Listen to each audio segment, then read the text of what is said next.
El sol de Guadalajara, un disco dorado y perezoso en el cielo de Jalisco, se colaba por las rendijas de la persiana de mi recámara.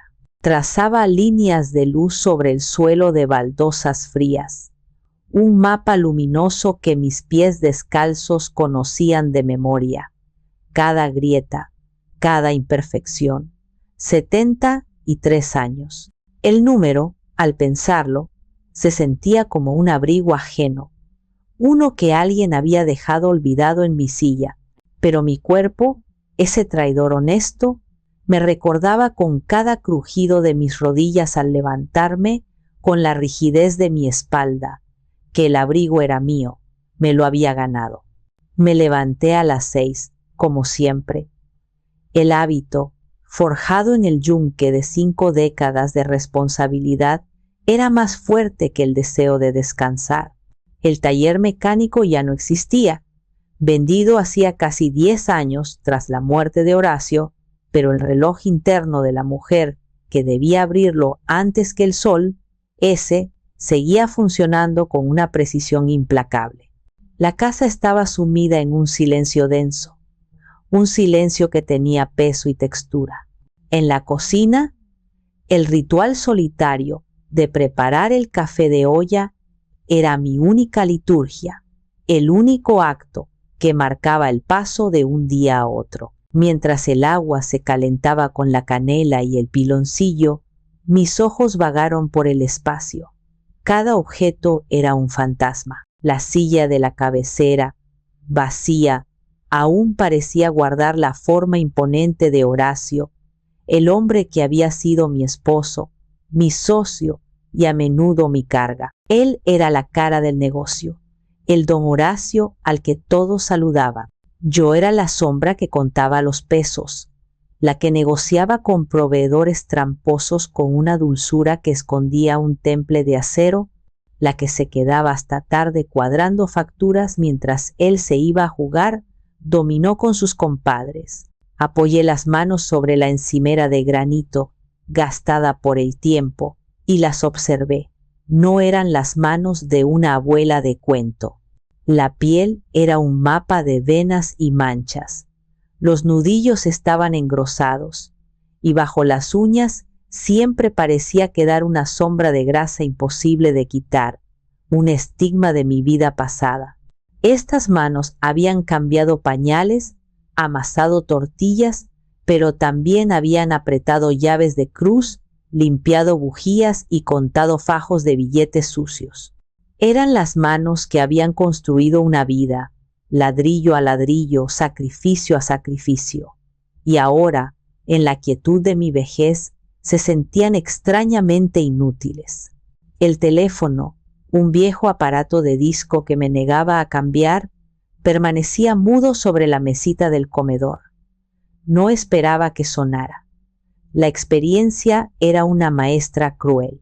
Mi cumpleaños anterior había sido un desfile de obligaciones cumplidas a medias. Inés, mi hija mayor, la abogada de éxito que había huido a la Ciudad de México como si escapara de un incendio, llamó por la tarde. Su voz, siempre tan segura y profesional, sonaba apresurada. Felicidades, mamá, te mando un abrazo.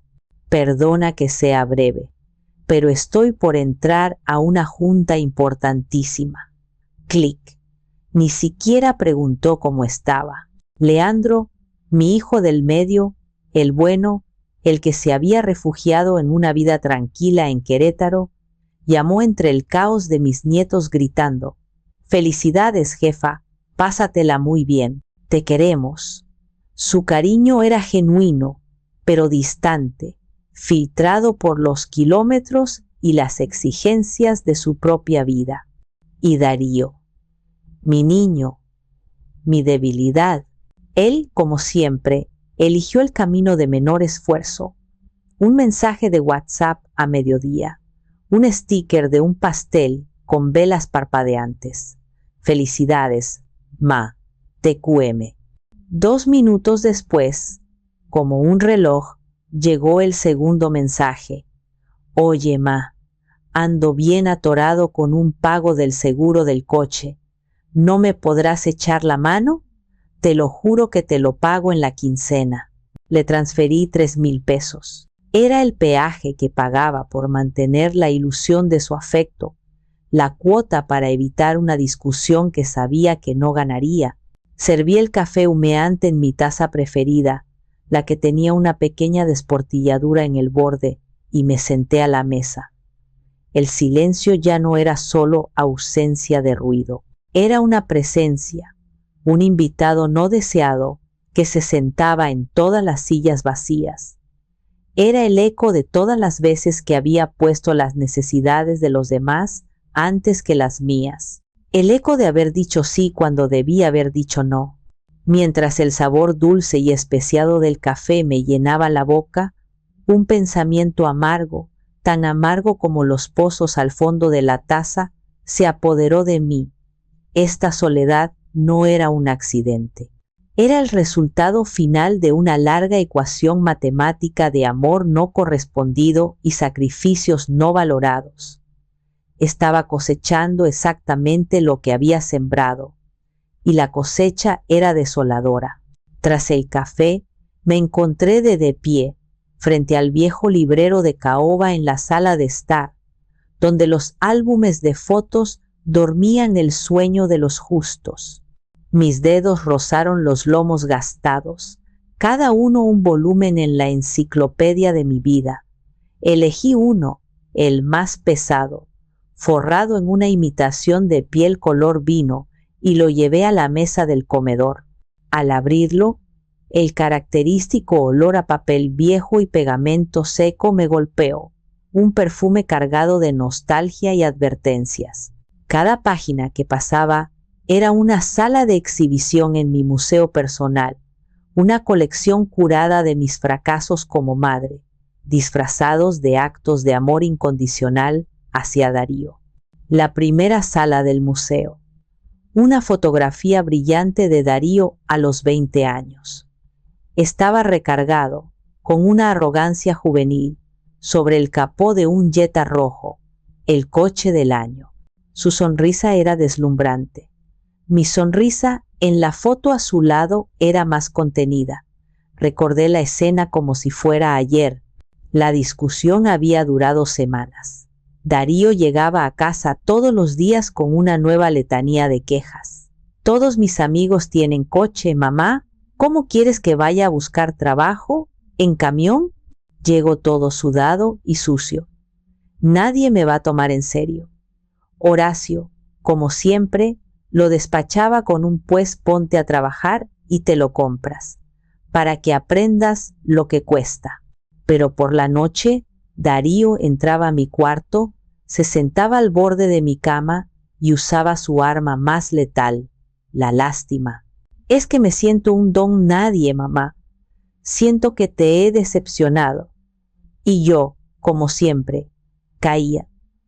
Una noche, mientras Horacio roncaba, fui a la caja fuerte del taller.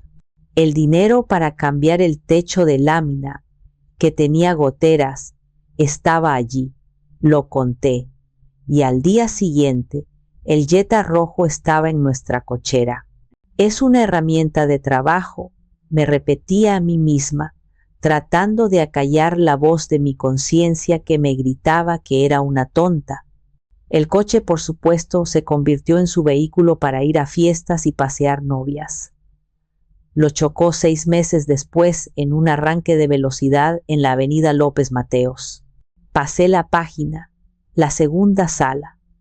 Darío a los 25, vestido con un traje de lino italiano que seguramente costó más que todas las herramientas nuevas que necesitábamos en el taller.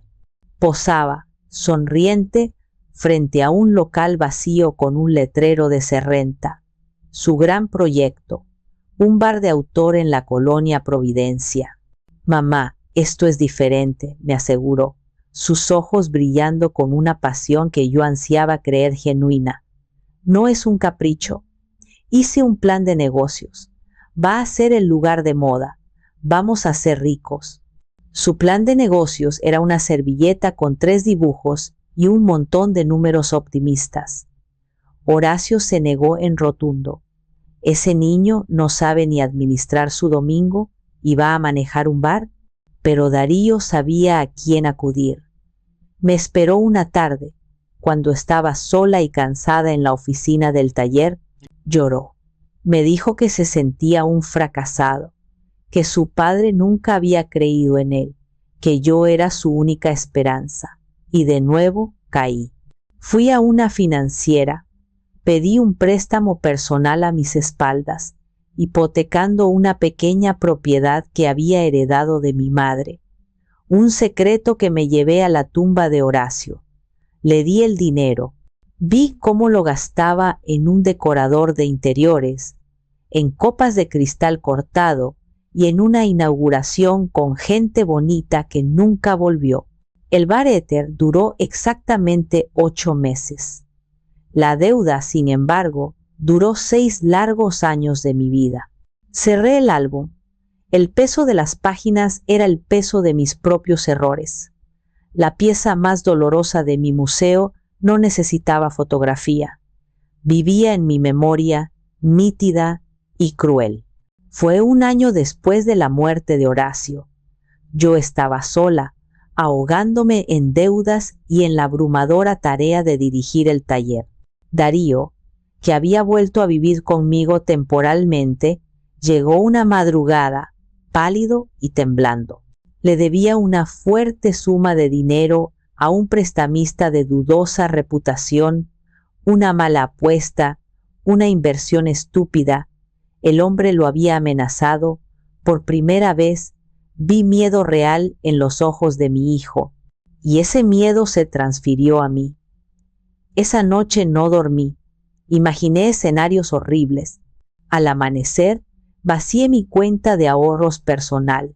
El dinero que había juntado peso a peso, a escondidas de Horacio, para mi vejez, se lo di en un sobre.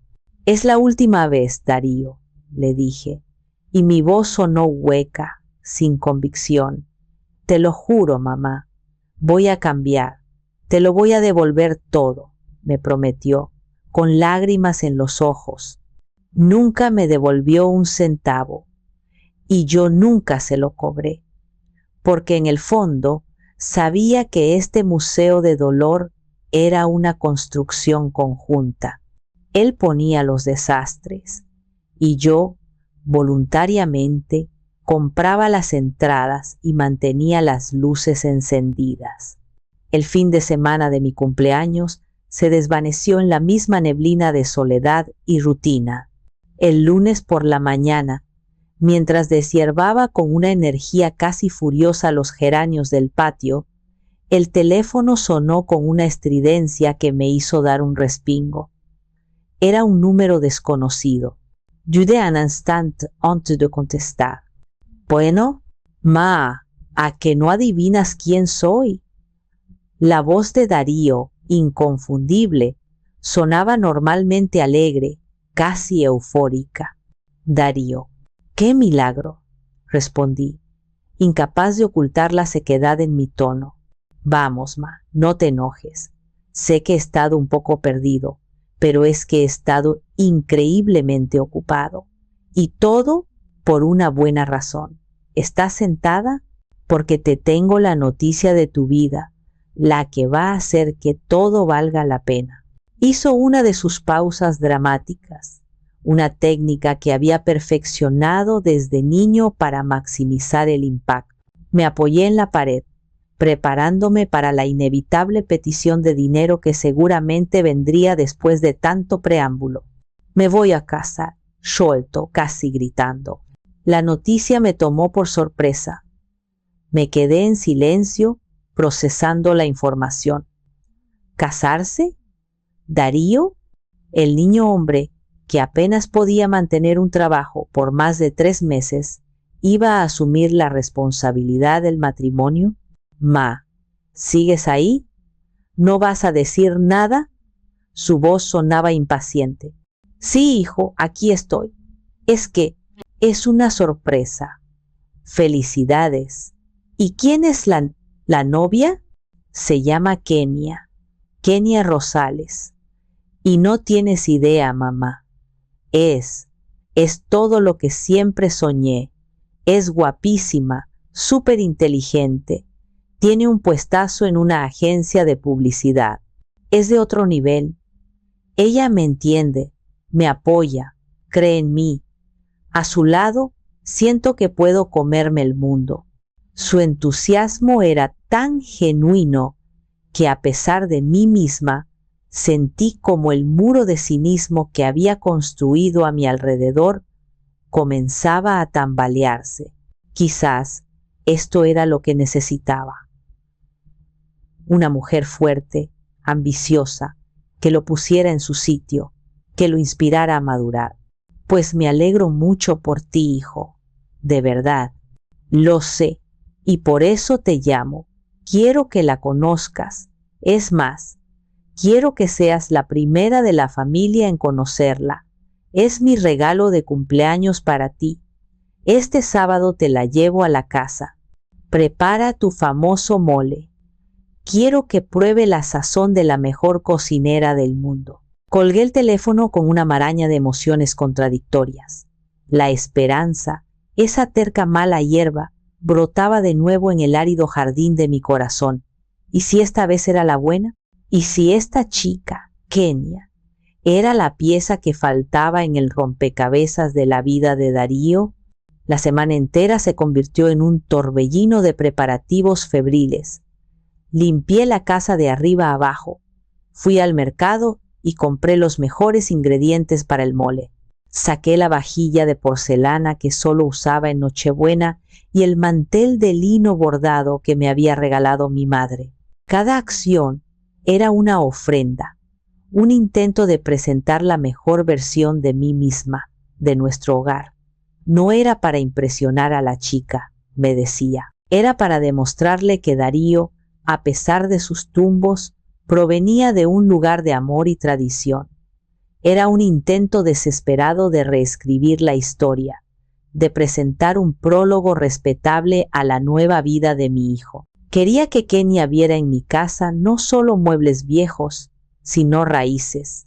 Y quería, con una necesidad casi infantil, que le gustara lo que veía, que me aprobara. Porque su aprobación significaba que quizás, después de todo, no lo había hecho tan mal como madre. El sábado, el timbre sonó a las 8 en punto. La puntualidad me sorprendió. Darío siempre había operado en su propia zona horaria, una que corría con al menos 30 minutos de retraso respecto al resto del mundo. Mi corazón, un viejo motor cansado, dio un acelerón. Me sequé las manos en el delantal por enésima vez, respiré hondo y abrí la puerta. Allí estaba él, mi hijo, tan guapo que dolía. Llevaba una guayabera de lino blanco que contrastaba con su piel bronceada, una prenda que sabía que no podía permitirse. A su lado estaba Kenia, y la realidad superó con creces la imagen que me había formado. Era una de esas mujeres cuya belleza no es cálida ni accesible, sino afilada, pulida como una escultura de mármol. Llevaba un vestido negro, sencillo y evidentemente caro, que se adhería a su figura esbelta. Su cabello rubio estaba recogido en un moño perfecto, y su maquillaje era una obra de arte, pero eran sus ojos los que me detuvieron. Azules, fríos y con una inteligencia penetrante que no se molestaba en ocultar su capacidad de juicio. Mamá, te presento a Kenia, el amor de mi vida, la mujer que me va a hacer un hombre de bien, dijo Darío con una sonrisa ensayada. Señora Romina, un placer inmenso, dijo Kenia. Su voz era melódica, educada, pero carecía de toda calidez. Me tendió la mano y su apretón fue firme, breve, casi corporativo. Darío me ha hablado maravillas de usted y de su legendario mole. El placer es mío. Pasen, están en su casa. Las palabras sonaron huecas incluso para mí. Mientras entraban, no pude evitar notar el recorrido de sus ojos. No fue una mirada curiosa de una invitada en una casa nueva. Fue una tasación. Vi cómo su vista se deslizó sobre mi sofá floreado. Una reliquia de los años 80, se detuvo un instante en la vitrina con mis figuritas de Lladró y finalmente se posó en las fotos familiares colgadas en la pared. En sus pupilas no había interés, solo un cálculo frío. Fue un escaneo de un segundo que me hizo sentir que mi vida entera, mis gustos, mis recuerdos, estaban siendo pesados, medidos y encontrados deficientes. La cena fue una obra de teatro del absurdo. Yo, en el papel de la suegra encantadora, Darío, como el hijo devoto, y Kenia, la nuera perfecta. Pero el guión era pobre y los actores, malos. Y cuéntame, Kenia, empecé, sirviendo el mole. ¿A qué te dedicas exactamente? Soy directora creativa senior en Momentum, respondió, tomando la porción más pequeña de pollo que jamás había visto. Básicamente, conceptualizo y ejecuto campañas publicitarias para marcas de lujo. Es un mundo fascinante. Se trata de vender no un producto, sino un estilo de vida, una aspiración. Darío la miraba embelesado. Es una genio, mamá, la más respetada de la agencia. No exageres, cariño, dijo Kenia, aunque su sonrisa indicaba que estaba completamente de acuerdo. La conversación era un monólogo de Kenia, salpicado por las entusiastas afirmaciones de Darío. Habló de un viaje reciente a Nueva York para una sesión de fotos, de una cata de vinos en el Valle de Guadalupe, de lo difícil que era encontrar un buen Carpaccio en Guadalajara. Cada historia, cada anécdota, parecía diseñada para trazar una línea invisible pero infranqueable entre su mundo de glamour y el mío de ollas de barro y manteles bordados. Tienes que probar el postre, mi amor. El flan de mamá es de otro mundo, exclamó Darío cuando traje el postre. Kenia levantó una mano delicada. Me encantaría, pero mi nutriólogo me tiene prohibido el azúcar y los lácteos. Es un sacrificio, pero la imagen lo es todo en mi trabajo. Vi la decepción en el rostro de Darío, una microexpresión de niño al que le han negado un dulce. Fue en ese momento que lo entendí con una claridad brutal. Mi hijo no estaba enamorado de una mujer. Estaba enamorado de una aspiración. Como ella misma había dicho, Kenia era el estilo de vida que él siempre había anhelado, uno que no requería el sudor ni el esfuerzo del taller mecánico, sino solo las conexiones correctas y la apariencia adecuada. Y yo, con mi mole casero y mi casa pintoresca, era un obstáculo, una reliquia vergonzosa de un pasado que él estaba desesperado por dejar atrás. La cena no era una presentación, era una evaluación, y yo estaba reprobando. Cuando retiré los platos del postre, la atmósfera en el comedor cambió. La falsa ligereza se disipó, reemplazada por una quietud pesada, una tensión expectante. Darío se aclaró la garganta, un gesto nervioso que delataba que el verdadero propósito de la noche estaba a punto de ser revelado. Se sentó más derecho, adoptando una seriedad que le quedaba tan natural como un esmoquín a un granjero. Mamá, comenzó, su voz adquiriendo un tono solemne que claramente había ensayado. Tomó la mano de Kenia sobre la mesa, un gesto que parecía más una alianza estratégica que una muestra de afecto. Como sabes, Kenia y yo estamos comprometidos y hemos estado pensando mucho en nuestro futuro, en la clase de vida que queremos construir juntos. Kenia asintió, su rostro compuesto en una máscara de seriedad.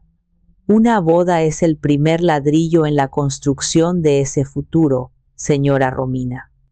No es solo una fiesta, es una declaración de intenciones. Una presentación a la sociedad. Yo escuchaba en silencio, mi mente trabajando a toda prácticamente, tratando de anticipar el golpe. Sabía que venía. Era como ver una nube de tormenta formándose en el horizonte. No sabes exactamente cuándo caerá el rayo, pero sientes la electricidad en el aire. Queremos algo inolvidable, continuó Darío. Algo que la gente recuerde, que hable de nosotros, y entonces, como si abrieran un catálogo de lujo, comenzaron a describir su visión. Hablaban de una hacienda del siglo XVIII en las afueras de San Miguel de Allende, con sus arcos de cantera y sus jardines de bugambilias. Hablaban de un famoso chef de Pujol que volaría desde la Ciudad de México para diseñar un menú de degustación. Hablaban de un vestido de Vera Wang para Kenia y un traje de Tom Ford para Darío. Hablaban de orquídeas importadas de Tailandia y de una banda de jazz que tocaría hasta el amanecer. Hablaban de 300 invitados, una lista cuidadosamente seleccionada de clientes potenciales y figuras influyentes. La descripción era tan detallada, tan vívida, que casi podía oler las orquídeas y oír el jazz. Pero debajo de toda esa opulencia, solo podía sentir un frío glacial. Aquello no era el sueño de dos personas enamoradas. Era una campaña publicitaria, diseñada por Kenia, para lanzar la marca Darío y Kenia al estrellato social. Reuní el coraje para interrumpir esa fantasía. ¿Y todo eso? ¿Cuánto se supone que va a costar?, pregunté, mi voz sonando extrañamente delgada en la habitación. Darío y Kenia intercambiaron esa mirada de nuevo, la misma mirada ensayada que había visto antes. Era la mirada de dos conspiradores a punto de ejecutar el último paso de su plan. Hemos sido muy cuidadosos con el presupuesto, dijo Kenia con un aire de eficiencia empresarial. Hemos optimizado costos y negociado con proveedores. La cifra final para un evento de esta categoría es de aproximadamente 6 millones de pesos. La cifra aterrizó en la mesa como un meteorito. 6 millones de pesos. $300,000. La cantidad era tan obscena, tan alejada de mi realidad, que mi primera reacción fue una risa incrédula que logré sofocar a tiempo. Era más dinero del que Horacio y yo habíamos visto junto en toda nuestra vida. Era el valor de mi casa, de mis ahorros, de mi tranquilidad, todo en uno. Darío, empecé, mi voz temblorosa. ¿De dónde? ¿De dónde piensan sacar esa cantidad de dinero? Él se inclinó hacia mí, su rostro adoptando la expresión de niño desvalido que había funcionado tantas veces. Sus ojos me suplicaban que entendiera, que fuera la madre comprensiva y sacrificada que siempre había sido. Mamá, dijo en voz baja, íntima, por eso estamos aquí. Sabemos que es mucho, pero es el comienzo de nuestra vida. Es la plataforma que necesito para despegar en la agencia, para darte los nietos que quieres, para poder cuidarte como te mereces. La tradición dicta que la familia apoya en estos momentos, añadió Kenia. Su voz era un suave recordatorio de mi deber. Sabemos que vendiste bien el taller, continuó Darío, su voz ahora más práctica, más directa, y la casa no tiene deudas. Podría sacar una hipoteca inversa o un préstamo sobre el capital. Lo vemos como una inversión, la mejor inversión que podrías hacer en tu hijo. El aire se escapó de mis pulmones. El golpe final había llegado. No era una petición, era una exigencia, envuelta en el papel de seda de la manipulación emocional y la tradición familiar. Me estaban pidiendo que incendiara mi bote salvavidas para que ellos pudieran hacer una fogata más grande en su fiesta. y en la mirada fría de Kenia y en los ojos suplicantes de Darío vi la misma cosa, un vacío insondable, una codicia que no conocía límites. Y supe, con una certeza que me heló el alma, que si les daba lo que pedían, no solo me quedaría sin dinero, me quedaría sin nada. Me tomó un momento encontrar mi voz. El zumbido en mis oídos era tan fuerte que apenas podía oír mis propios pensamientos. Miré a Darío, a mi hijo, tratando de encontrar algún rastro del niño que había criado, del joven al que le había perdonado todo, pero solo vi a un extraño, un hombre con la cara de mi hijo, pero con los ojos de un depredador. No dije. La palabra salió de mi boca como una piedra, pequeña, dura y pesada. La sonrisa de Darío vaciló y luego se desvaneció por completo. ¿No? ¿Qué quieres decir con no? Quiero decir no, repetí, mi voz ganando fuerza con cada sílaba. No voy a hipotecar mi casa, no voy a liquidar mis ahorros, no voy a darle 6 millones de pesos para una fiesta. La respuesta es no. La incredulidad en el rostro de Darío se transformó rápidamente en ira. Era el desconcierto de un rey destronado, de un niño mimado al que por primera vez le niegan un capricho. ¿Pero por qué?, exclamó, su tono subiendo de volumen. No lo entiendo. Es tu hijo. Se supone que debes apoyarme. Apoyarte no es lo mismo que llevarme a la bancarrota, Darío, le expliqué, tratando de mantener la calma, de ser la adulta en la habitación. Ese dinero es mi seguridad. Tengo 73 años. Mis problemas del corazón no van a mejorar. Mi artritis empeora cada invierno. La operación de mis rodillas es una necesidad, no un lujo.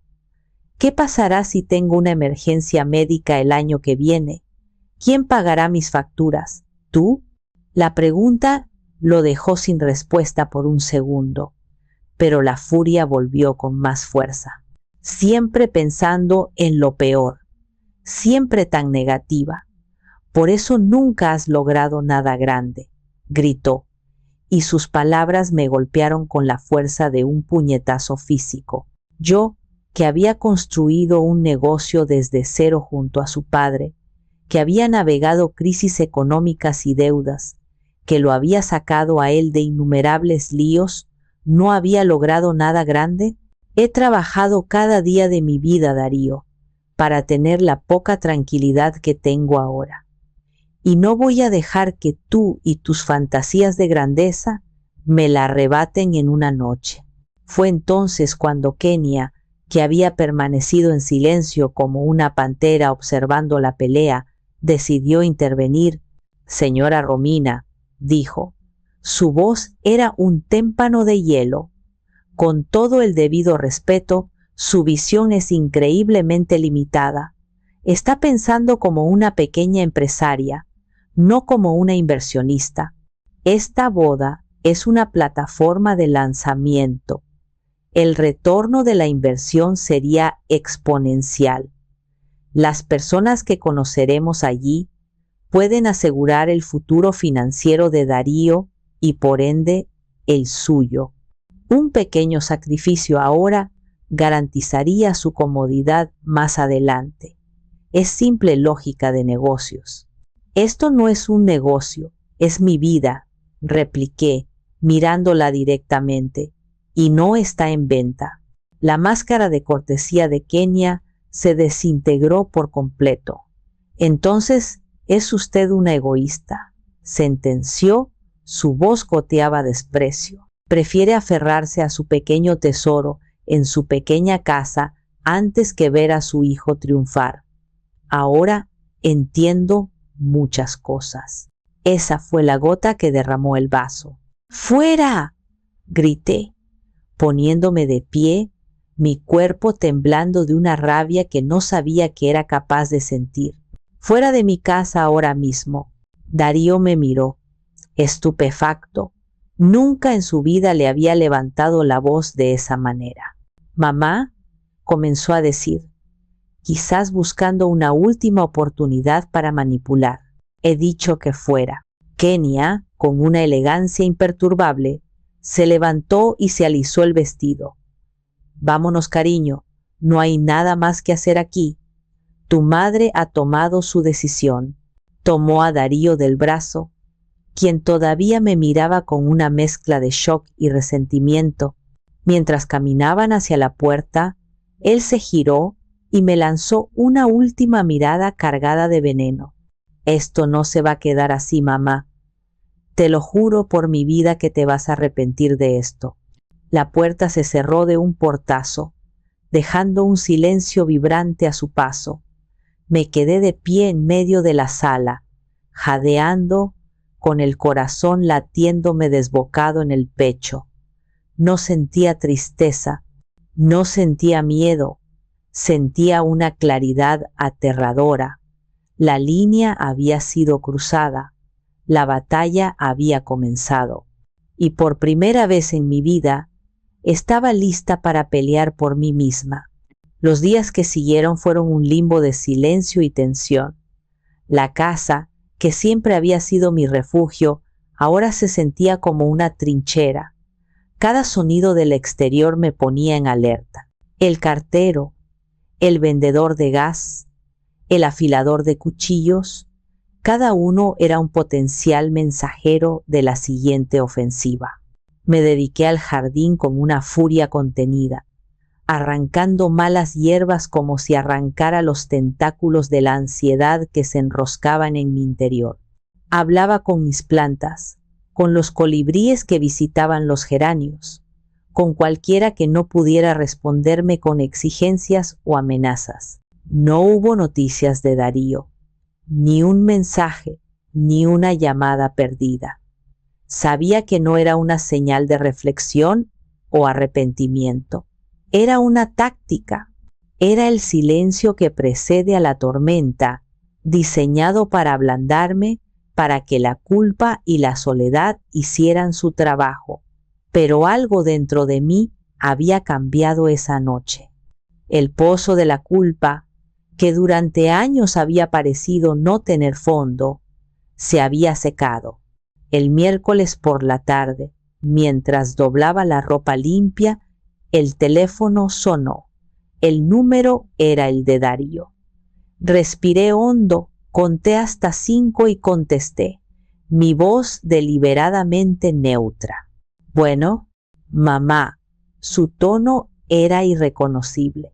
No era el tono suplicante del niño, ni el furioso del hombre despechado. Era frío, distante, como la voz de un ejecutivo en una llamada de negocios hostil. Era la voz de Kenia, saliendo de la boca de mi hijo. «Soy yo, Darío. Lo sé. ¿Qué quieres?» «Quiero informarte que, después de una larga deliberación, Kenia y yo hemos decidido darte una última oportunidad para reconsiderar tu posición». La arrogancia de su frase fue tan monumental que casi me eché a reír. «¿Ah, sí? ¿Y a qué le debo tal honor?» «No uses ese tono conmigo, mamá», advirtió. «Estoy tratando de ser razonable. Estás actuando de forma irracional, guiada por el miedo. Hablemos de hechos, no de sentimientos. Hecho número 1. He sido el único de tus hijos que ha permanecido a tu lado, cuidándote. Darío, eso es una mentira y lo sabes. Leandro viene cada vez que puede, Inés. Inés vive en su torre de marfil y Leandro en su burbuja familiar», me interrumpió. «Cuando te enfermas, ¿quién está a 10 minutos de tu casa? Yo. Cuando necesitas que te cambien un foco o que te muevan un mueble, ¿a quién llamas? A mí. He sido tu apoyo incondicional».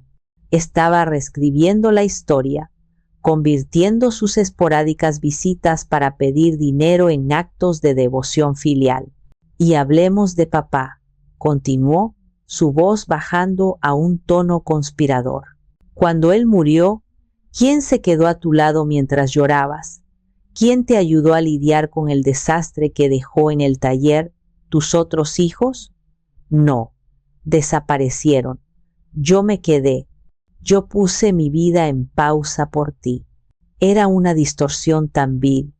Él se había quedado porque no tenía dónde ir, y su ayuda había consistido en intentar quedarse con la mejor herramienta y en quejarse del trabajo. No voy a discutir el pasado contigo, Darío. Mi decisión está tomada. Entonces hablemos del futuro, dijo, y sentí el cambio de táctica, el despliegue del arma final.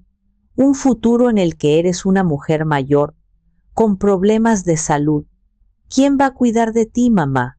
¿Esperas que Kenia y yo, después de esta humillación, te abramos las puertas de nuestra casa? ¿Esperas que yo deje mi importante trabajo para llevarte a tus citas médicas? No espero nada de ti, Darío. He aprendido a no hacerlo, pues deberías, porque las relaciones son transaccionales, un toma y daca. Tú inviertes en mí, yo invierto en ti. Si te niegas a hacer esta inversión crucial en mi futuro, me estás liberando de cualquier obligación futura hacia ti. Es así de simple. Es un contrato social. Era un chantaje emocional, desnudo y brutal. Me estaba poniendo un precio, mi cuidado futuro a cambio de 6 millones de pesos. ¿Me estás amenazando con abandonarme, Darío? ¿Tu propia madre? No es una amenaza. Es una consecuencia lógica de tus acciones, dijo. Su voz era un bisturí. Y hay más. Si insistes en esta postura egoísta, no nos dejas otra opción. Hemos consultado a un abogado. Tenemos testigos, mamá, amigos de la familia, incluso la tía Eulalia, que recuerdan perfectamente cómo prometiste en varias ocasiones que te harías cargo de mi boda. Fue un contrato verbal y es legalmente vinculante. Jamás hice una promesa así, exclamé, mi voz temblando de rabia. Es tu palabra contra la de múltiples testigos, susurró, y pude casi visualizar su sonrisa torcida. Y en un juzgado, ¿a quién crees que le creerán? ¿A una anciana cuya memoria podría fallar? ¿O a una joven pareja llena de sueños a la que le han roto una promesa sagrada? Tienes una semana para transferir los fondos. Piénsalo bien. Es tu última oportunidad de evitar que esto se ponga muy, muy feo. Y colgó, dejándome en un silencio que gritaba, el niño que había acunado en mis brazos, el que había cuidado en sus fiebres, el hombre cuyos errores había pagado una y otra vez, acababa de amenazar con destruirme. Y yo sabía, con una certeza que me helaba los huesos, que no estaba bromeando. La semana que siguió a la llamada de Darío fue la más larga de mi vida. Cada día era una tortura de espera, un ejercicio de contención de la ansiedad que me devoraba por dentro. El sueño se convirtió en un lujo esquivo, reemplazado por largas horas de insomnio en las que mi mente reproducía la conversación una y otra vez, buscando una salida, una palabra mágica que pudiera deshacer el nudo, pero no había ninguna. Intenté mantener una fachada de normalidad. Fui al mercado, saludé a los vecinos, podé mis rosales, pero todo lo hacía con la sensación de estar moviéndome bajo el agua, lenta, pesada, con la presión aplastándome. Cada vez que sonaba el timbre, el corazón me daba un vuelco. Me asomaba por la mirilla antes de abrir, con el pulso acelerado, medio esperando, medio temiendo, ver a un hombre con un sobre oficial. La llamada de la tía Eulalia no se hizo esperar. Fue el viernes por la mañana. Su tono era una mezcla empalagosa de preocupación y reproche. Rominita, mi niña, me habló Daricito. Está destrozado, el pobrecito. No puedo creer que le estés haciendo esto. ¿No te das cuenta de que lo estás humillando frente a su prometida? Eulalia, Él me está chantajeando, me está amenazando con demandarme, le expliqué, mi voz tensa. Ay, por favor, son cosas de muchachos enamorados. Están emocionados, quieren una boda bonita. ¿Qué tiene de malo? Además, me dice que tú se lo prometiste. Yo misma recuerdo que siempre decías que le darías a tu niño la mejor boda del mundo. Una madre no rompe sus promesas, Romina. La familia es sagrada. Tú no entiendes. Yo lo que entiendo es que te estás portando de una manera muy egoísta. Ese dinero ni te lo vas a acabar. ¿De qué te sirve tenerlo guardado si tu hijo es infeliz? Piénsalo, Rominita. Aún estás a tiempo de rectificar. Colgué, sintiéndome como si me hubieran arrojado un balde de lodo encima. La máquina de propaganda de Darío y Kenia estaba funcionando a toda máquina. Me estaban aislando, convirtiéndome en la bruja del cuento ante los ojos de la familia. El día llegó el miércoles siguiente, una mañana gris y plomiza que parecía un reflejo de mi estado de ánimo. El timbre sonó a las 11. Me asomé por la mirilla. Un joven con un traje gris y un portafolios. No era el cartero, era él. Mi mano temblaba al girar la cerradura. Abrí la puerta. ¿Señora Romina Valdés?, preguntó, su voz impersonal, desprovista de toda emoción. Asentí, incapaz de hablar. Tengo un documento judicial para usted. Me tendió un sobre grande, de color manila, con sellos oficiales. Lo tomé con unos dedos que se sentían como de madera. El joven me pidió que firmara en un dispositivo electrónico. Hizo una anotación y se fue tan rápido como había llegado. Cerré la puerta con suavidad y me apoyé en ella, el sobre apretado contra mi pecho como si fuera una lápida. Caminé, paso a paso, hasta la mesa de la cocina donde todo había empezado. Me senté. El silencio de la casa era ensordecedor. Con un pulso errático, rompí el sello. Los documentos se deslizaron sobre la mesa. Juzgado de lo familiar del primer partido judicial del estado de Jalisco. Expediente 1742/2025. Actor: Darío Montes Valdés y Kenia Rosales. Demandado: Romina Valdés. Las palabras nadaban frente a mis ojos. Incumplimiento de contrato oral. Daño moral. Indemnización por la cantidad de 6 millones de pesos. 0 centavos. Moneda nacional. Era real, tangible, irrevocable. Y entonces, el dique que había estado conteniendo mi dolor durante días, durante años, se rompió. No fue un llanto escandaloso, fue un sollozo silencioso y profundo que sacudió todo mi cuerpo. Apoyé la cabeza sobre los papeles fríos y lloré. Lloré por mi ingenuidad, por mi amor ciego, lloré por el hijo que se había convertido en un extraño, en un enemigo. Lloré porque a mis 73 años, en lugar de estar disfrutando de la paz, me veía arrastrada a una guerra sucia y humillante. Y en medio de ese colapso, una certeza emergió de las profundidades de mi desesperación. No podía pelear esta batalla sola. Necesitaba ayuda. Necesitaba a mi hija. Pasaron horas. El sol de la tarde teñía la cocina de un naranja melancólico cuando finalmente levanté la cabeza de la mesa. Tenía la cara hinchada, los ojos enrojecidos y la marca del borde de los papeles grabada en la mejilla. El llanto me había dejado vacía, hueca, pero también extrañamente lúcida. La autocompasión se había agotado, y en su lugar había un vacío frío que exigía ser llenado con acción. Sabía lo que tenía que hacer. La idea me aterrorizaba y me daba vergüenza a partes iguales. Llamar a Inés.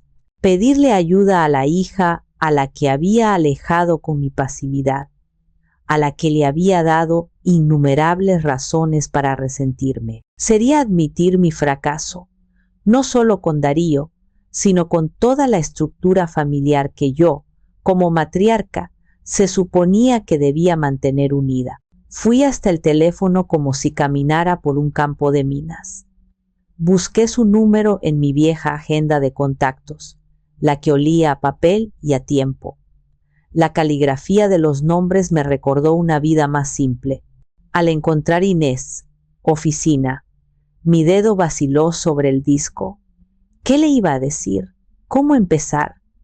¿Tenía derecho a irrumpir en su vida exitosa y ordenada con mi desastre? Respiré hondo y marqué el número. El tono de llamada era largo, burocrático. Sonó 1, 2, 3, 4 veces. Estaba a punto de colgar, pensando que era una señal, una mala idea, cuando una voz contestó. Licenciada Montes, buenas tardes. Era la voz de un asistente. Buenas tardes. ¿Podría comunicarme con la licenciada? Soy su madre. Un momento, por favor. La espera fue una agonía. Me imaginé a Inés al otro lado, suspirando con fastidio, preguntándose qué emergencia tendría yo ahora. Mamá. Su voz sonó en la línea, tan nítida y profesional como siempre. ¿Pasó algo? Estoy a punto de entrar a una reunión. Las palabras se atoraron en mi garganta. Todo el discurso que había ensayado se desvaneció. Inés. Mi voz se rompió en la primera sílaba. Necesito tu ayuda. Y entonces, como una presa que se rompe, se lo conté todo. Las palabras salían a borbotones, sin orden, tropezando unas con otras en mi prisa por sacar el veneno. Le hablé de la cena, de las exigencias, del vestido de Vera Wang y la hacienda en San Miguel. Le hablé de la llamada de chantaje, de la amenaza de los testigos falsos. Y finalmente le hablé de la citación judicial que tenía delante de mí, leyéndole los cargos con una voz temblorosa. Al otro lado de la línea hubo un silencio absoluto. No me interrumpía, no hacía preguntas, solo escuchaba. Y en su silencio sentí algo más que una escucha pasiva. Sentí una concentración total, como un depredador que acecha a su presa. Cuando terminé, mi relato se apagó en un sollozo ahogado.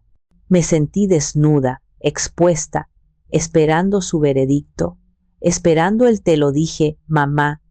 Te advertí durante años que esto pasaría. Pero lo que dijo, después de una pausa que pareció durar una vida, me dejó helada. Ese malnacido susurró. La voz de Inés había perdido todo su barniz profesional. Era baja, gutural, cargada de una furia blanca y helada. Ese maldito parásito malagradecido y su novia arribista. Hija, por favor, es tu hermano. Intenté decir por pura costumbre. No es mi hermano. Su voz restalló como un látigo.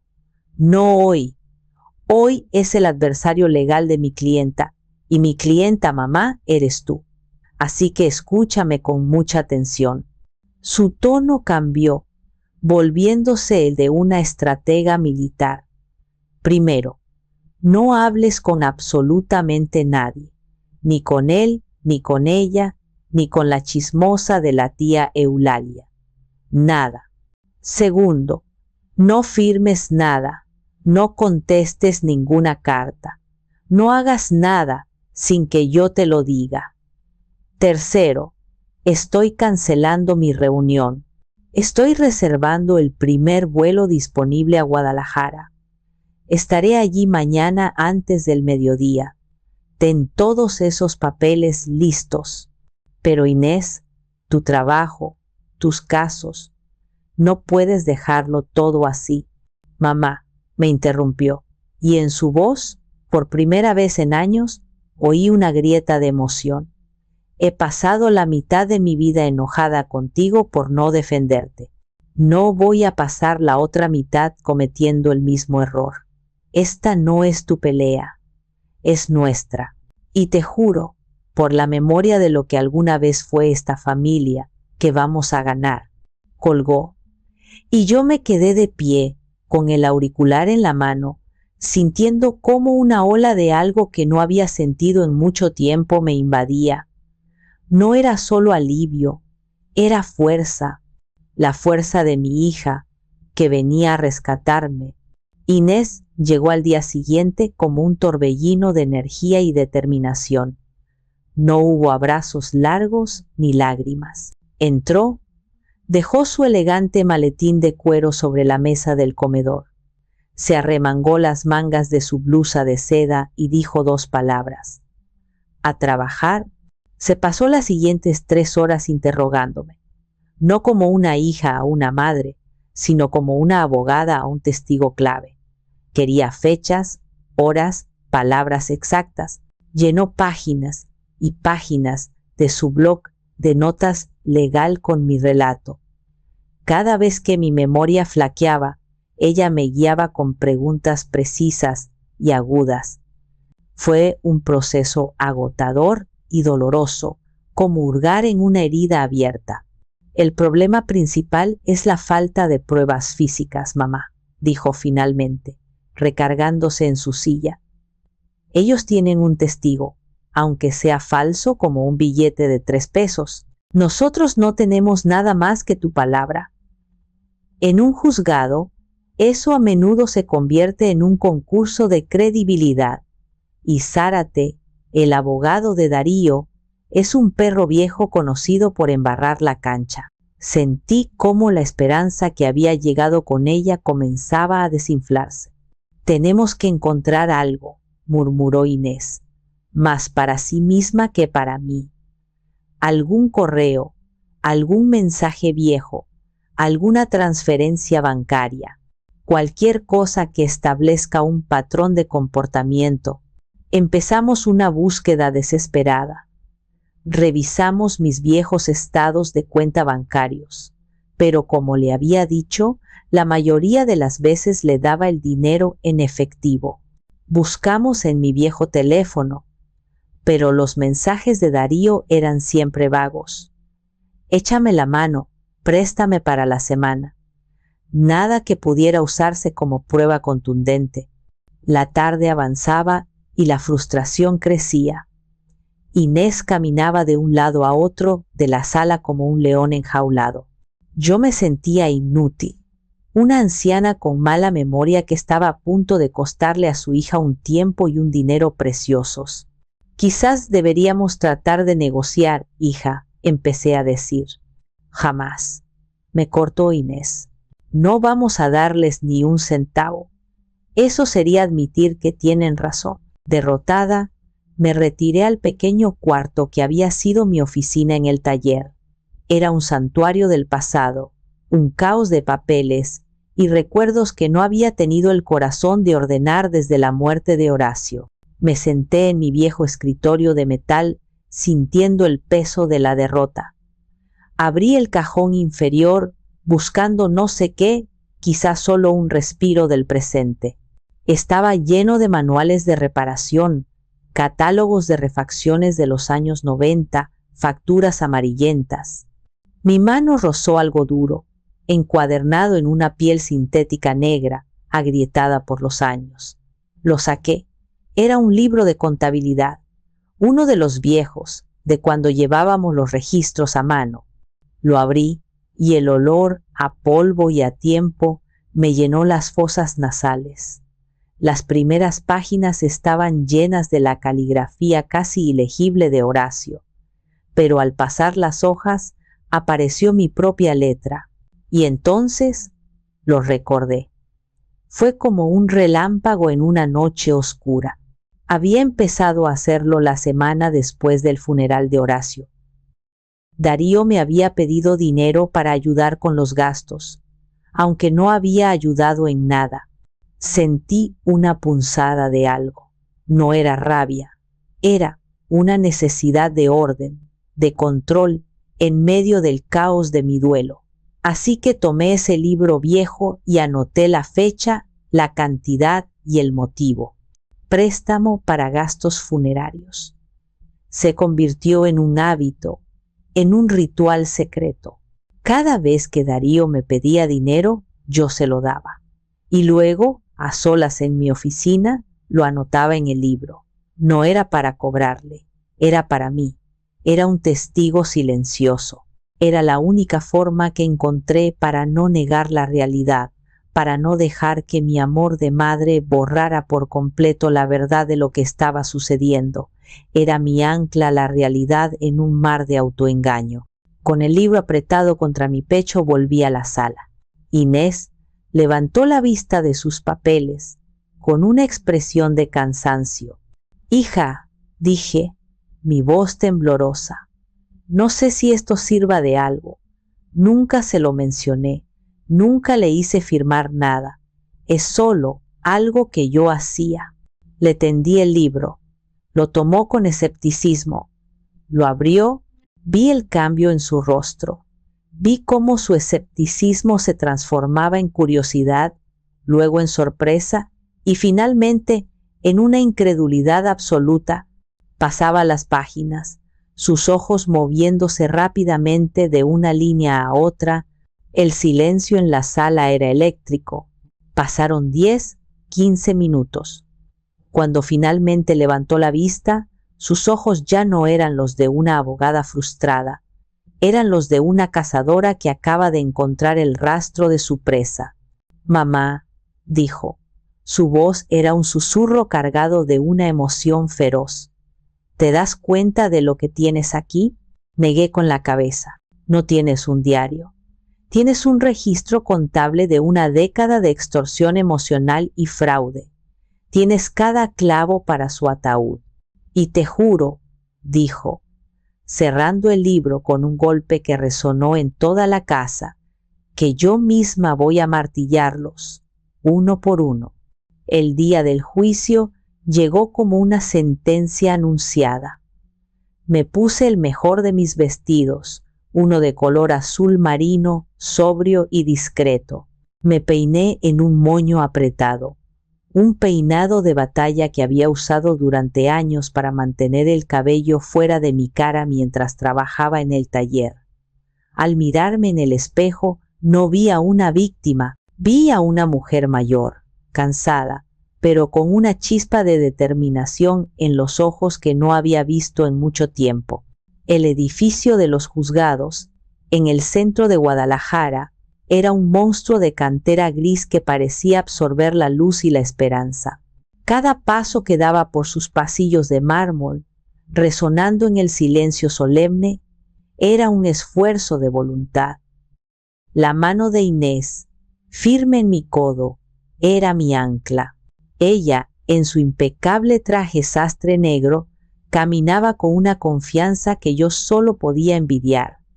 Parecía que había nacido para estar en esos lugares, para navegar esas aguas infestadas de tiburones. La sala asignada era más pequeña e impersonal de lo que había imaginado. Las paredes estaban cubiertas de una madera oscura y lustrosa que parecía haber absorbido décadas de dramas familiares. Nos sentamos en la mesa de la defensa. Inés, con una calma que me asombraba, comenzó a organizar metódicamente sus documentos. La demanda, nuestra contestación, las declaraciones juradas y en el centro, como una pieza de artillería pesada, el libro de contabilidad negro. Unos minutos antes de la hora señalada, entraron ellos. El licenciado Zárate, el abogado de Darío, caminaba al frente, con la sonrisa arrogante de un hombre que cree que tiene el juego ganado. Detrás de él venían Darío y Kenia. Parecían una pareja de celebridades llegando a un evento. Él, con un traje que gritaba caro por cada costura. Ella, con un vestido blanco minimalista, el epítome de la elegancia fría y calculadora. Caminaban con la cabeza en alto, evitando mirar a su alrededor, como si el simple hecho de estar allí fuera una ofensa a su estatus. Se sentaron en la mesa del demandante, y entonces, por un instante, los ojos de Darío se encontraron con los míos a través del espacio que nos separaba. Fue un segundo, no más. Pero en ese segundo busqué desesperadamente algo, una señal, un destello de duda, de conflicto, del niño que yo recordaba. No encontré nada. Su mirada era opaca, endurecida. Era la mirada de un adversario. Apartó la vista, incómodo, y le dijo algo a Kenia, quien le respondió con una sonrisa tensa y le apretó la mano. Un gesto que no parecía de apoyo, sino de control. El juez Valentín Montoya entró, un hombre de unos 60 y tantos años, con un rostro surcado por arrugas de concentración y unos ojos pequeños y agudos que parecían capaces de ver a través de las mentiras. Se sentó, se ajustó las gafas y examinó los expedientes frente a él. Se abre la sesión en el caso 1742/2025, Montes y Rosales, contra Valdés, anunció el secretario con voz monótona. El juez carraspeó y su voz, grave y autoritaria, llenó el silencio. Antes de que los abogados presenten sus argumentos iniciales, quiero dirigirme a las partes. Un tribunal es el último recurso para resolver disputas. Cuando esas disputas son entre una madre y un hijo, es una tragedia. Les insto a recordar, a pesar de sus agravios, el lazo que los une y a conducirse con la solemnidad y el respeto que este recinto merece. Dicho esto, licenciado Zárate, tiene la palabra. El abogado de Darío se levantó, se abotonó el saco y caminó hacia el centro de la sala. Gracias, señoría. La historia que escucharán hoy es, en efecto, una tragedia.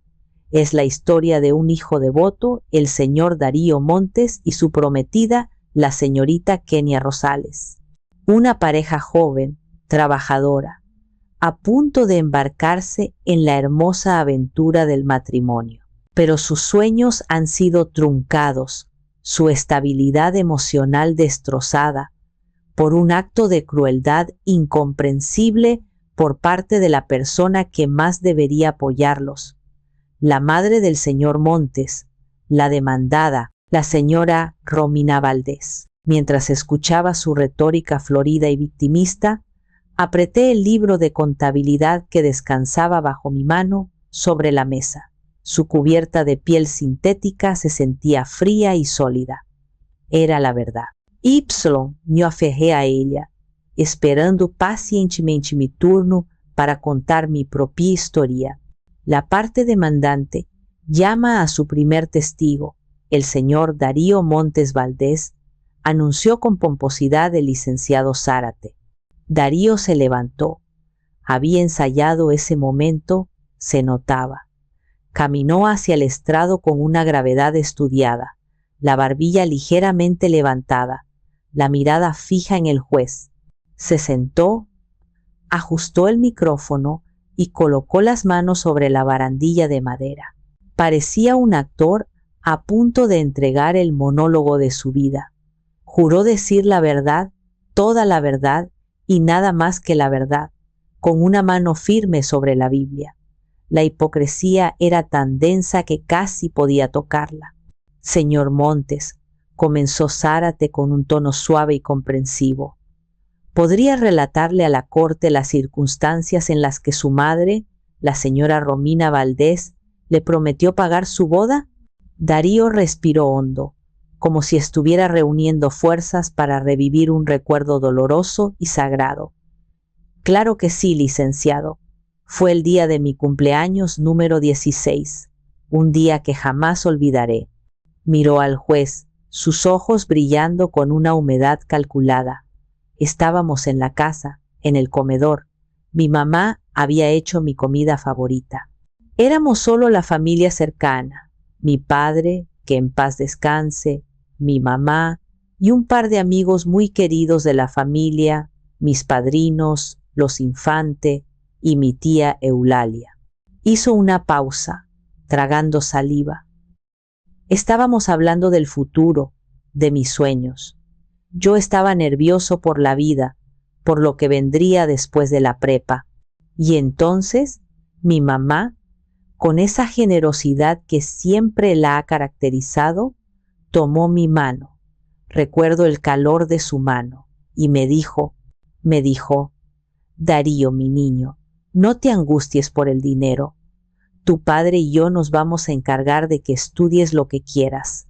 Y cuando llegue el día, cuando encuentres a la mujer de tu vida y decidas formar tu propia familia, yo me voy a encargar de que tengas la boda que te mereces.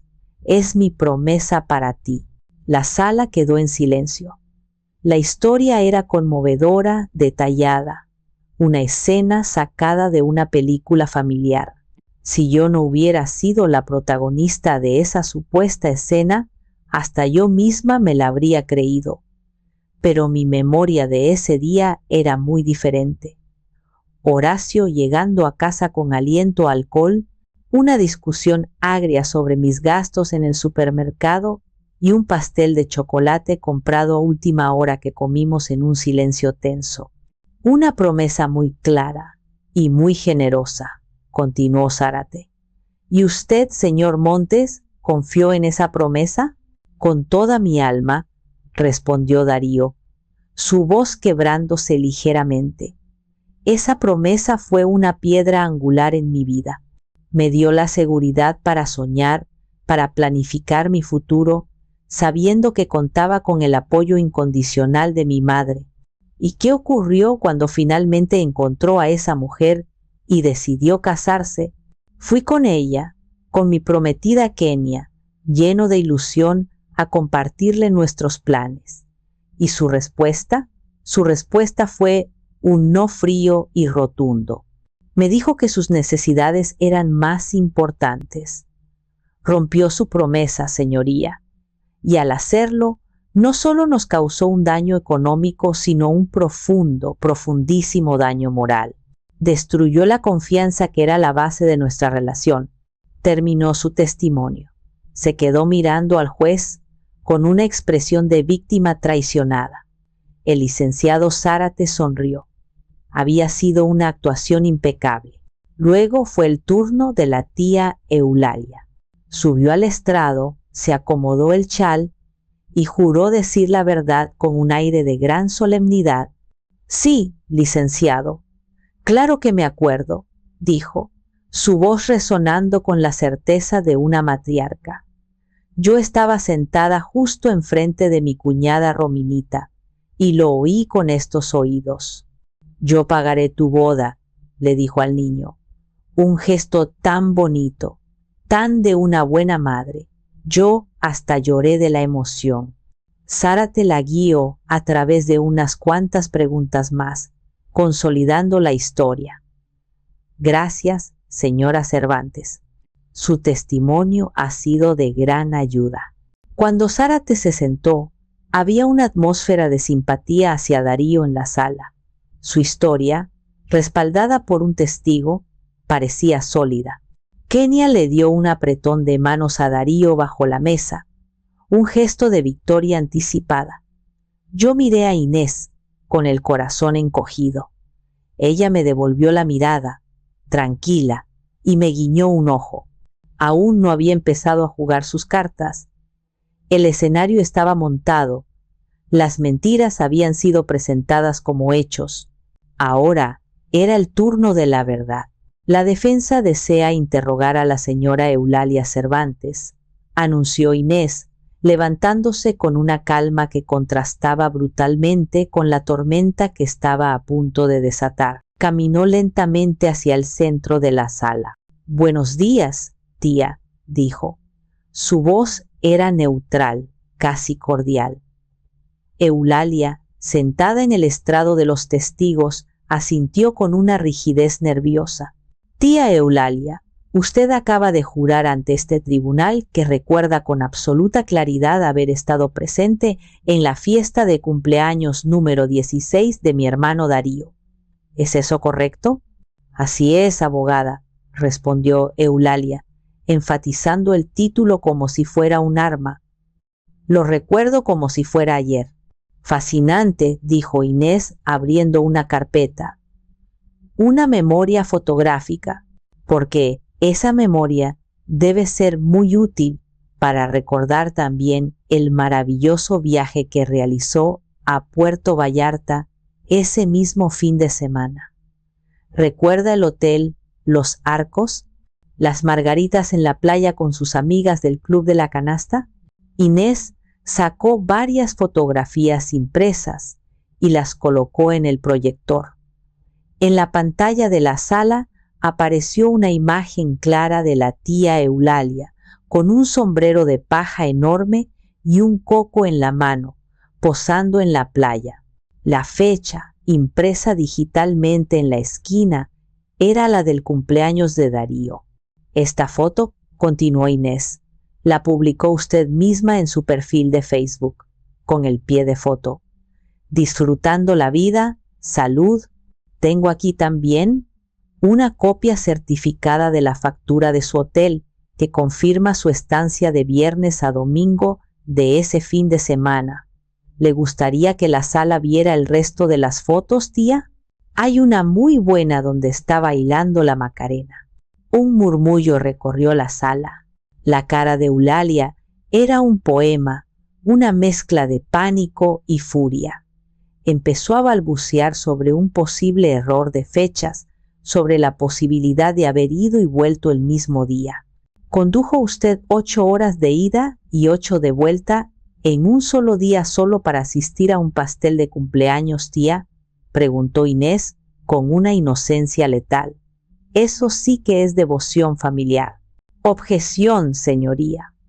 La abogada está hostigando al testigo, saltó Zárate. Se sostiene.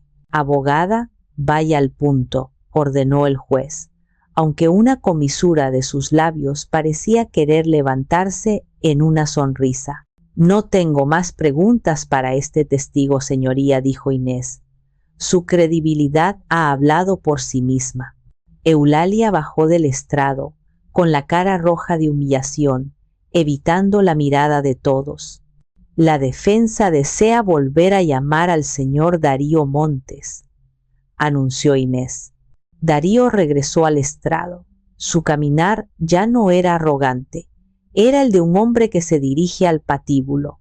Darío, dijo Inés. Su tono ya no era el de una hermana, era el de una fiscal. Hablemos de tu profundo amor y preocupación por nuestra madre. En tu declaración inicial mencionaste tu devoción. Muy conmovedor. Vayamos a los hechos.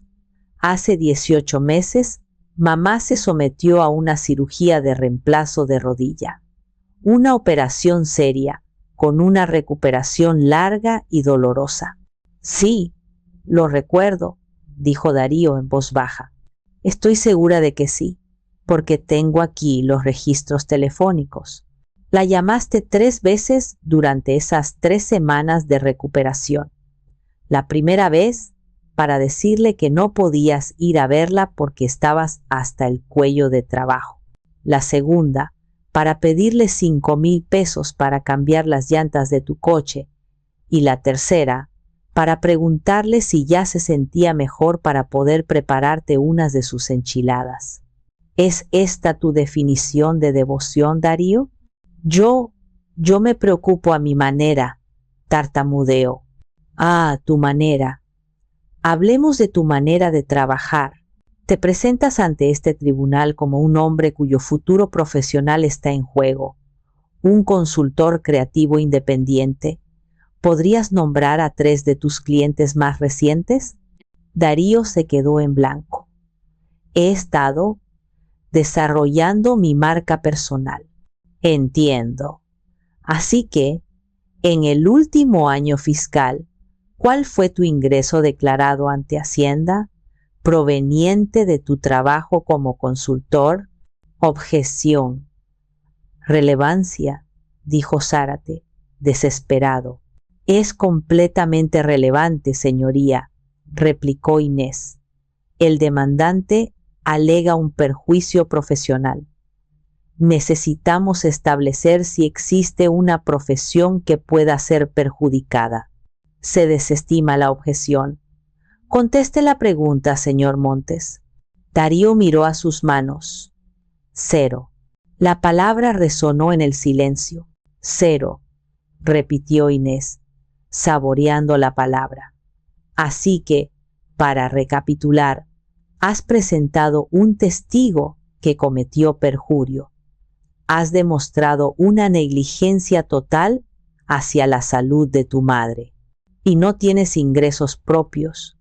Y aún así, tienes el descaro de sentarte aquí y exigirle a esa misma mujer que te entregue los ahorros de toda su vida para una fiesta.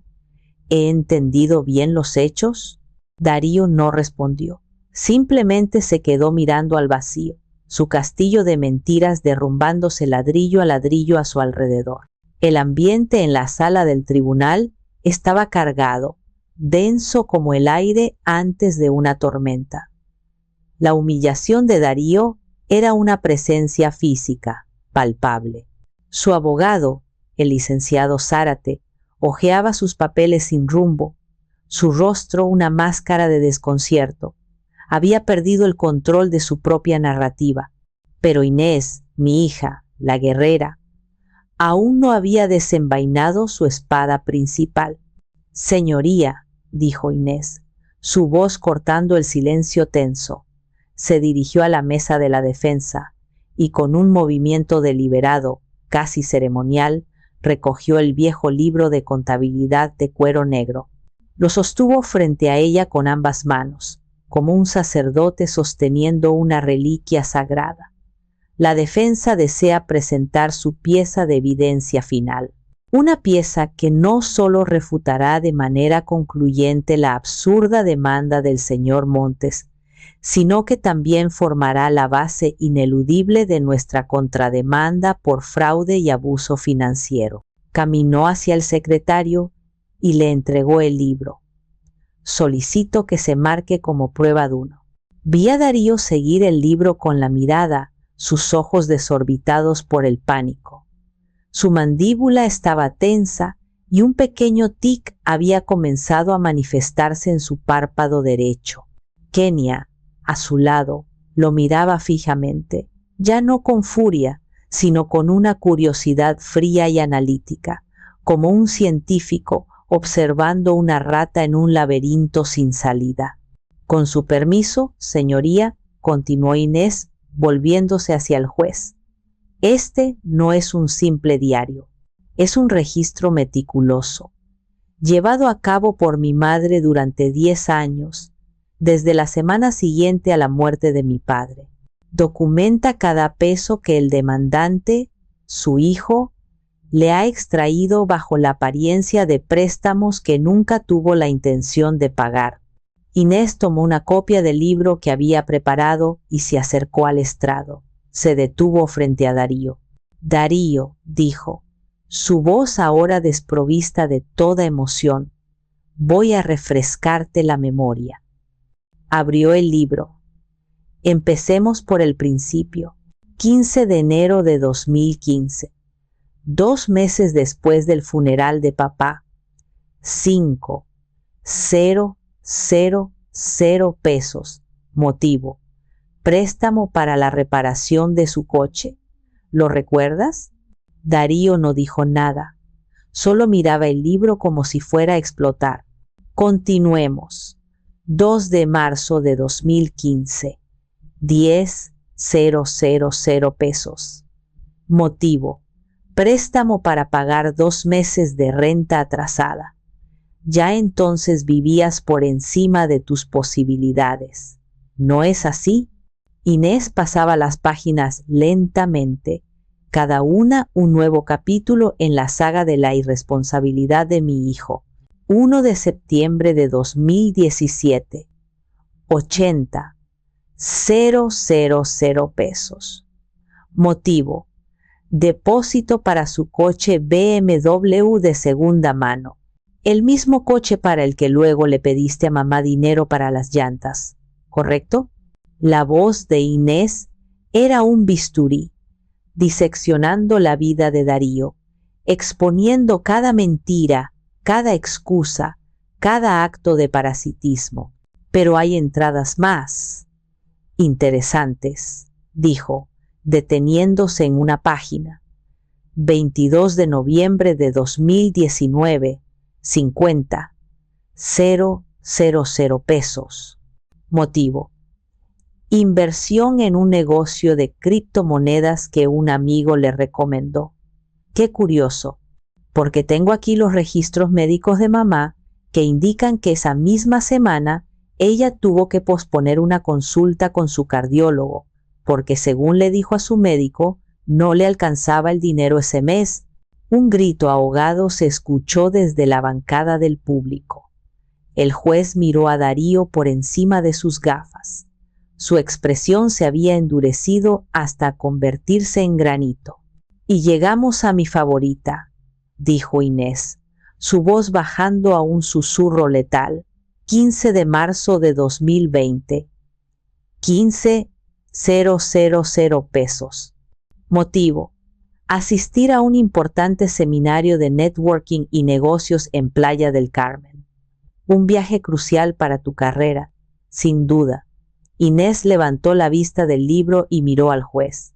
Señoría, como consta en la prueba de 2, los registros de urgencias del Hospital Civil, la señora Romina Valdés fue ingresada ese mismo día a las 11 de la mañana por un severo ataque de ansiedad provocado por el estrés financiero. Mientras mi madre estaba en una cama de hospital, conectada a un monitor cardíaco, mi hermano estaba tomándose una piña colada en la playa con el dinero que acababa de sacarle. Ese fue el golpe final. La revelación fue tan brutal, tan condenatoria, que el aire pareció abandonar la sala. Darío se derrumbó, apoyó la cabeza entre las manos y comenzó a sollozar. Unos sollozos secos y convulsivos, no de arrepentimiento, sino de pura y absoluta humillación. Inés cerró el libro y así continúa. Señoría, página tras página, 10 años de manipulación, la suma total de estos préstamos, la cantidad que mi madre, una pensionada, le ha entregado a este hombre adulto y sano, asciende a 1.840.002.600 pesos. La cifra, pronunciada con una claridad implacable, quedó suspendida en el aire. Miré a Kenia. Su rostro era una máscara de hielo. Se levantó lentamente, recogió su bolso de diseñador y sin dedicarle una sola mirada al hombre que sollozaba a su lado, se dirigió a la salida. Su abandono fue tan silencioso y tan definitivo como el veredicto que estaba por llegar. El eco de los tacones de Kenia al salir de la sala fue el único sonido durante un largo momento. Su partida fue una sentencia en sí misma más elocuente que cualquier discurso. Dejó a Darío solo, expuesto bajo la dura luz del tribunal, sus sollozos ahora el único testimonio de su completa y absoluta derrota. El juez Montoya se aclaró la garganta, un sonido que pareció un trueno en el silencio cargado. Se quitó las gafas, las limpió con un pañuelo y se las volvió a poner. Sus movimientos eran lentos y deliberados. Fijó su mirada en Darío, quien lentamente levantaba la cabeza, su rostro una ruina de lágrimas y mocos. Señor Montes, comenzó el juez, su voz desprovista de toda calidez. Este tribunal ha sido testigo de muchas disputas familiares. Son, por naturaleza, complicadas y dolorosas, pero lo que se ha presentado aquí hoy trasciende la disputa, entra en el territorio del abuso moral y la explotación. Darío se estremeció como si lo hubieran golpeado. El licenciado Zárate, a su lado, permanecía inmóvil, con la mirada perdida en sus papeles, deseando claramente estar en cualquier otro lugar. La demanda que usted y la señorita Rosales interpusieron, continuó el juez, no solo es infundada, es un insulto a su madre, un insulto a la institución de la familia y un insulto a este tribunal. Han malgastado nuestro tiempo con una fantasía construida sobre mentiras, perjurio y un sentido de derecho tan inflado que resulta grotesco. Por lo tanto, la demanda se desestima en su totalidad, con prejuicio, lo que significa que no puede volver a ser presentada. El juez hizo una pausa, permitiendo que el peso de sus palabras se asentara. Luego, tomó el libro de contabilidad negro en sus manos. En cuanto a la contrademanda presentada por la señora Romina Valdés, la evidencia es abrumadora e irrefutable. El patrón de dependencia financiera documentado en este libro no es el de una madre que ayuda a un hijo en apuros, es el de un parásito que drena lentamente a su anfitrión. La palabra parásito golpeó a Darío con una fuerza visible. Se encogió sobre sí mismo, como si quisiera que el suelo se lo tragara. Por consiguiente, este tribunal falla a favor de la demandada, la señora Romina Valdés. Se ordena al señor Darío Montes Valdés a reembolsar la cantidad total de 1.840.000 y 2.600 pesos. Adicionalmente, se aplicará el interés legal vigente, calculado retroactivamente desde la fecha de cada préstamo individual. Se establecerá un plan de pago obligatorio y estricto, y cualquier incumplimiento será castigado con todo el peso de la ley. Esto puede incluir el embargo de bienes presentes y futuros. El golpe final fue devastador. No solo tenía que devolver el dinero, sino también los intereses acumulados durante 10 años, una cifra que probablemente duplicaría la deuda original. Era una sentencia de por vida a la responsabilidad financiera. Se levanta la sesión, concluyó el juez, golpeando su mazo con una finalidad atronadora. En cuanto el juez se retiró, la sala explotó. Los flashes de las cámaras de los reporteros locales cegaron la habitación. Los periodistas se abalanzaron sobre nosotros. Inés, actuando por instinto, me rodeó con su brazo, creando una barrera humana. Vámonos, mamá. Ahora, mientras nos abríamos paso, vi a Darío. Estaba solo en su mesa, con la cabeza entre las manos, su cuerpo sacudido por los sollozos.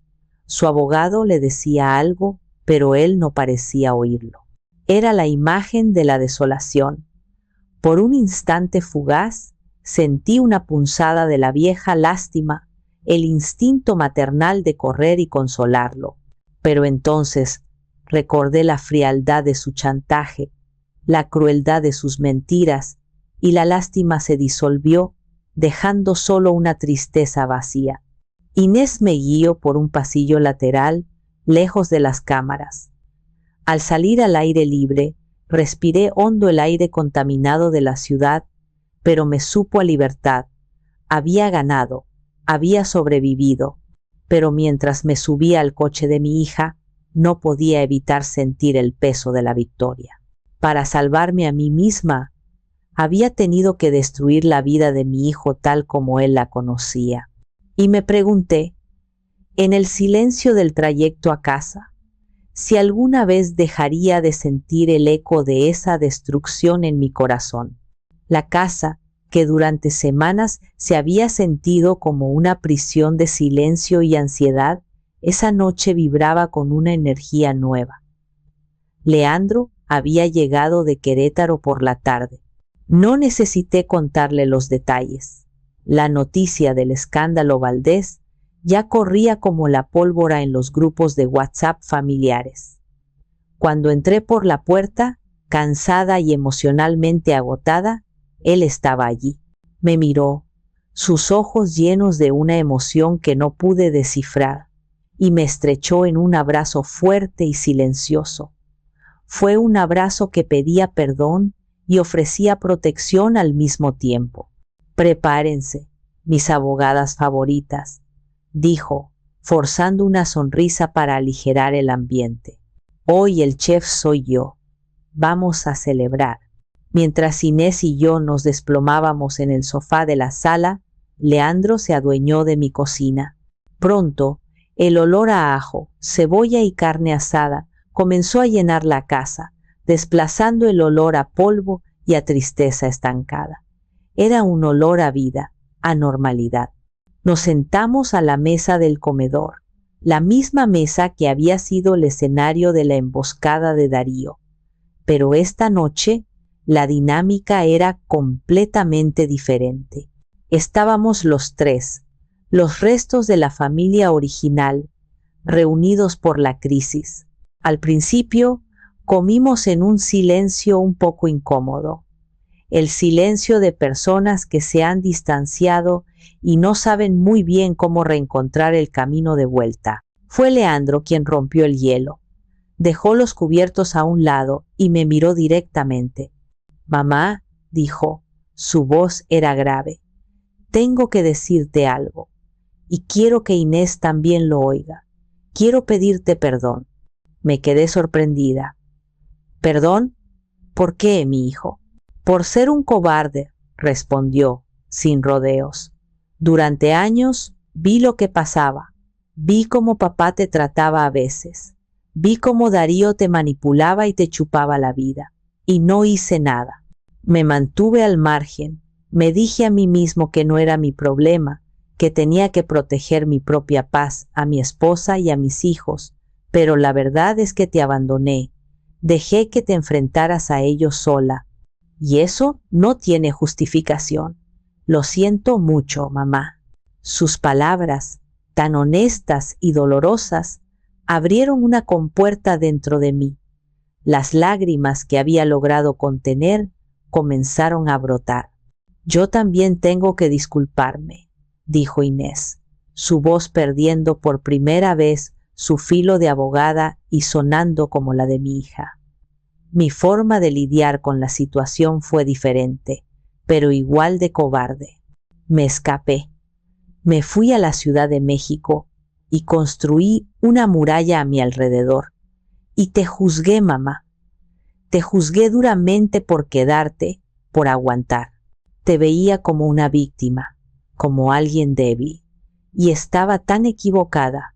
Me miró, sus ojos inteligentes llenos de una nueva comprensión. Hoy, en ese tribunal, te vi. Vi a la mujer que luchó toda su vida, la que sacó adelante un negocio, la que aguantó a un marido difícil y crió a 3 hijos, la que finalmente dijo basta. Y me di cuenta de que tu fuerza no es ruidosa como la mía.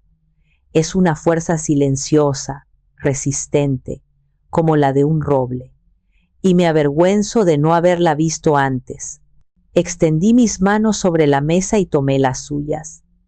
Una de Leandro, grande y callosa como la de un trabajador, la otra de Inés, esbelta y cuidada como la de una profesional. Mis niños, les dije, mi voz ahogada por la emoción, no tienen nada por lo que disculparse. La vida es complicada. Una familia es la cosa más complicada del mundo. Todos cometimos errores. Yo la primera. Mi error fue confundir el amor con la ausencia de límites. Creí que amarlo significaba absorber todo su dolor y resolver todos sus problemas. Y al hacerlo, le hice un daño terrible a Darío y los alejé a ustedes. Esa noche hablamos como no lo habíamos hecho en 20 años, sin filtros, sin resentimientos. Hablamos de nuestro padre, de nuestro hermano, de las cicatrices invisibles que todos llevábamos. Fue una conversación dolorosa, pero necesaria. Fue como limpiar una herida infectada para que finalmente pudiera empezar a sanar. Cuando nos fuimos a dormir, exhaustos, sentí que algo fundamental había cambiado. La victoria en el juzgado había sido importante, pero la verdadera victoria era esta: estar sentada en mi propia casa, sintiéndome vista, comprendida y amada por mis hijos. El precio había sido alto, terriblemente alto, pero en ese momento sentí que la paz que comenzaba a sentir valía la pena. La resaca del juicio duró varias semanas. Mi nombre y mi cara aparecieron en los periódicos locales. La historia se convirtió en la comidilla del barrio. Al principio, cada vez que salía a la calle, sentía las miradas clavadas en mí y me encogía de vergüenza. Me sentía marcada, la madre que había llevado a su propio hijo a juicio. Pero entonces, algo extraño comenzó a suceder. Las mujeres de mi edad, las vecinas con las que solo intercambiaba saludos cordiales, empezaron a acercárseme en el mercado o en la panadería. Una me confesó en voz baja que su hijo le había sacado un préstamo para un coche y nunca se lo había pagado. Otra me contó cómo su hija se aprovechaba de ella para que le cuidara a los niños sin darle nunca las gracias. Me di cuenta de que mi historia, en su especificidad, era universal. Había dado voz a un sufrimiento silencioso que muchas mujeres de mi generación compartían, el de darlo todo y recibir muy poco a cambio. La vergüenza comenzó a ser reemplazada por un extraño sentido de solidaridad. Inés se quedó conmigo 2 semanas, no una. Se tomó unas vacaciones forzadas. Durante el día era mi abogada, mi asesora financiera, ayudándome a organizar mis cuentas, a entender el plan de pagos que el juzgado impondría a Darío. Pero por las noches era simplemente mi hija. Veíamos telenovelas juntas, criticando a las villanas. Me enseñó a usar WhatsApp para hacer videollamadas con mis nietos en Querétaro. Lentamente, torpemente, empezamos a reconstruir los frágiles puentes que se habían derrumbado entre nosotras. Cuando Inés se fue, la casa volvió a quedarse en silencio, pero era un silencio diferente. Ya no era un silencio de soledad, sino de paz. Y con esa paz llegó una resolución. Decidí que el dinero de la deuda de Darío, si es que alguna vez llegaba, no sería para guardarlo, sería mi fondo de vida. Durante 73 años, cada peso que había ganado tenía un propósito: la casa, la comida, la educación de mis hijos, los caprichos de Darío. Por primera vez, iba a usar el dinero para mí. Mi primer acto de rebelión fue comprar un sillón nuevo. Un sillón grande, cómodo, de color verde esmeralda, que no combinaba con nada en mi sala, pero que me encantaba. Me deshice del viejo sofá floreado, el que guardaba tantos recuerdos de discusiones y tensiones. El nuevo sillón era una declaración. Era mi trono. Me uní al club de lectura de la biblioteca del barrio, algo que siempre había querido hacer. Descubrí el placer de discutir sobre personajes y tramas con otras mujeres, de escuchar sus perspectivas, de sentir que mi mente se expandía de nuevo. Y entonces hice lo más loco de todo. Entré a una agencia de viajes y compré un boleto para un tour de una semana por Oaxaca, sola. El pánico casi me hizo cancelarlo al día siguiente, pero la voz de Inés en el teléfono me dio el empujón que necesitaba. Hazlo, mamá, te lo mereces. Fue un viaje que me cambió. Caminé por las calles empedradas, probé el mole negro y los chapulines, vi los colores vibrantes de los alebrijes, hablé con extraños, me senté sola en cafés, observando a la gente pasar, sin sentir la necesidad de llenar el silencio. Descubrí que disfrutaba de mi propia compañía. descubrí que Romina, la mujer separada de sus roles de esposa y madre, era alguien a quien me interesaba conocer.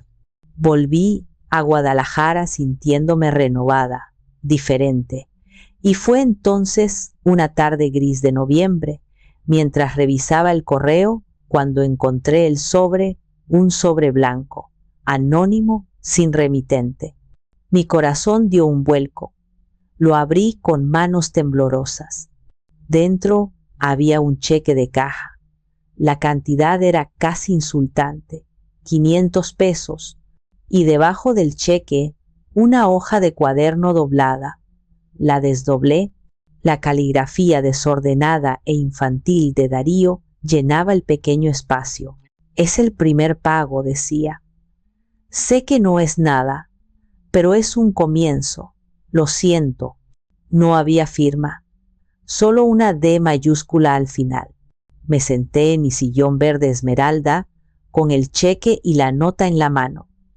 500 pesos no pagarían ni los intereses de su deuda, pero el valor de ese gesto no se podía medir en dinero. Era la primera vez en su vida que asumía, aunque fuera de forma minúscula, la responsabilidad por sus acciones. Era un ladrillo. Quizás el primer ladrillo para reconstruir algo sobre las ruinas que él mismo había creado. O quizás solo era un escombro, no lo sabía, pero por primera vez sentí que el futuro, tanto el suyo como el mío, no estaba completamente escrito. Ha pasado un año desde ese día en el juzgado. Si alguien me hubiera dicho entonces cómo sería mi vida hoy, me habría reído. Mi casa, antes un santuario de soledad, ahora bulle de actividad los fines de semana. Mis nietos de Querétaro corren por el jardín y Leandro intenta, sin mucho éxito, enseñarme a usar una tablet.